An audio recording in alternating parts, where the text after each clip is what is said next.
How's it growing, folks? It's been 90 plus for the past week here in northern New Jersey. But I just wanted to highlight, since these are starting to ripen up, my favorite slicing tomato from last year, lemon ice. This bad boy stands at a mere 2 feet tall, but it is loaded with delicious, meaty, yellow tomatoes. Only thing is, I'm not the only one who enjoys them. So, in an effort to stop the squirrels from destroying them so one bite at a time, I'm gonna pick them a little bit early. So this is colored up enough that I'm able to just kind of separate it from the plant and ripen this on a sunny window or even just indoors. We'll come back in a couple of days when this is fully yellow, delicious for a taste test.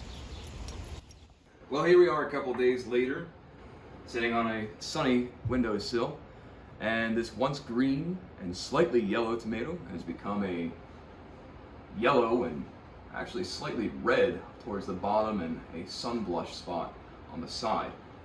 This didn't happen last year, but I don't think they ever actually fully ripened. This one doesn't have any blushing on it, so I guess if you're wanting it dead ripe, maybe you should wait for the blush. Or if you want it a little bit more acidic, you could just have it when it's nice and yellow. So I'm gonna get to this bad boy. This is the nicest looking one. It reminds me of a golden delicious apple.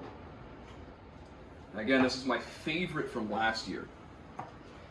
And part of the reason it's my favorite is because of how meaty it is. You can see why I had a hard time getting seeds from this last year. I slice into that, and maybe this entire tomato has 15 seeds. This is pure meat. So almost no seeds, almost no gel. This would probably be a pretty good saucing tomato, but I'm not really a fan of yellow sauce. I think the red tomatoes have a better nuance of flavor once they get cooked up. I'm going to taste the first one sans salt.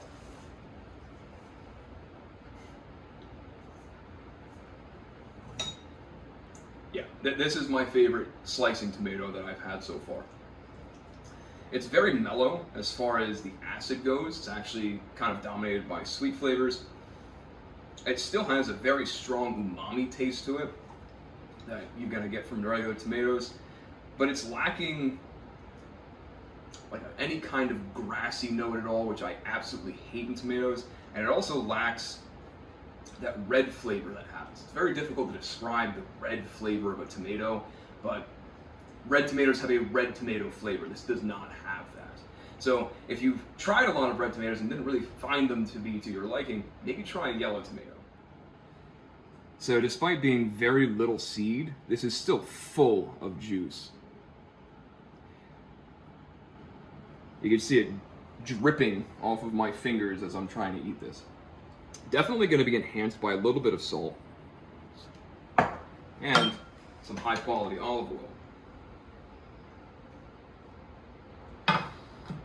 Maybe some chopped basil if you had it around.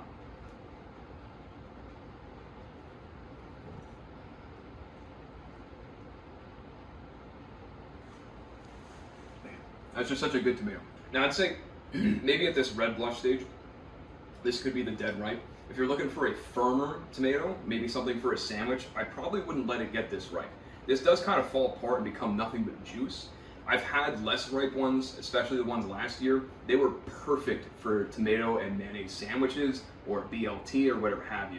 So maybe getting it at that stage where it's not quite getting the red on there might be the better option for you. 10 out of 10.